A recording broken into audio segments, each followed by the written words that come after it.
All right, guys, big win for the Philadelphia 76ers over the Raptors. This is the Hoops Nerd postgame show. I'm Hanson James. Massive victory for the Sixers. It looked like at a certain point there that was going to slip away from them, and they pulled it out. And they pulled it out with some clutch play. Both teams at the end of the game were making clutch shots, but man, it was Jimmy Buckets who really won this game for the Sixers. If you're a Raptors fan, you've got to be frustrated, but the frustration doesn't come at the end of the game. You've got to be frustrated with the first half, where it was one of the worst first halves I've ever seen. And the one player I think really you can point to that cost the Raptors this game is Serge Ibaka. Serge Ibaka's play in this game was atrocious. He was absolutely awful. He got caught on 2 pump fakes on Embiid. And if anyone who's watched any Sixers knows, do not take that pump fake on Embiid. He did it twice. And not only did he do it, but he got fouls on it. And he was not hitting shots or producing offense. He was awful. That bench for the Raptors was just not good tonight.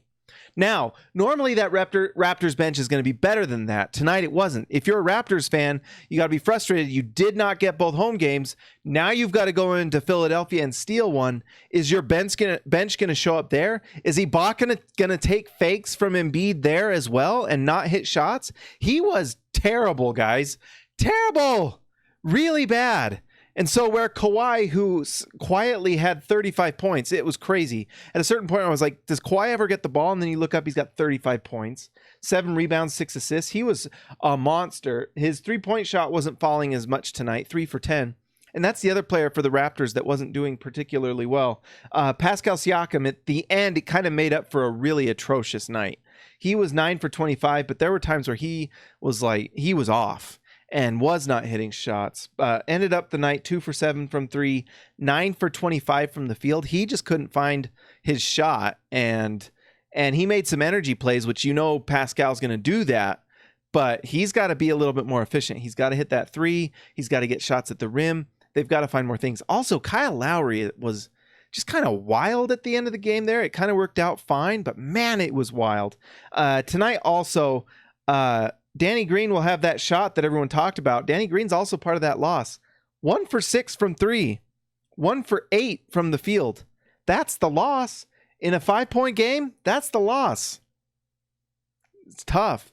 And it was just a bad shooting night for the Raptors. But part of the reason that the shooting was not so good is because of the team on the other side. The Sixers played great defense. Whatever they did, they adjusted well. Sometimes the adjustment is the other team didn't shoot well, but the other part is that they just played well defensively. Ben Simmons guarded Kawhi, and Kawhi still got his, but it looked like he was affecting the game and kind of keeping him from getting the ball and getting easy shots. Kawhi's so good, he'll get those, but that was pretty good.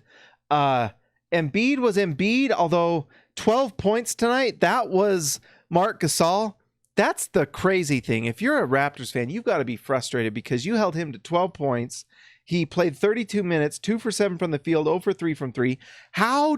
He should be 0 for 5 from 3 if Ibaka would not jump on the pump fake. What are you doing, Ibaka? Redick, 4 for 10, 2 for 8 from 3, but it was Jimmy Butler who was the stud, 30 points, big time buckets at the end of the game. It's the reason they brought him over is for games like this, and he showed why he's so valuable. Buckets for Jimmy Buckets. It was big. And Tobias Harris, who didn't have a great shooting night, 3 for 11, was still a +6 for the game. That spacing matters.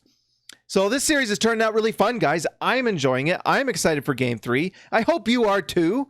Like and subscribe this video on this channel, guys. The Hoopster channel. My Twitter is @HansonJames. Not handsome because I'm ugly, but Hanson, Hansen.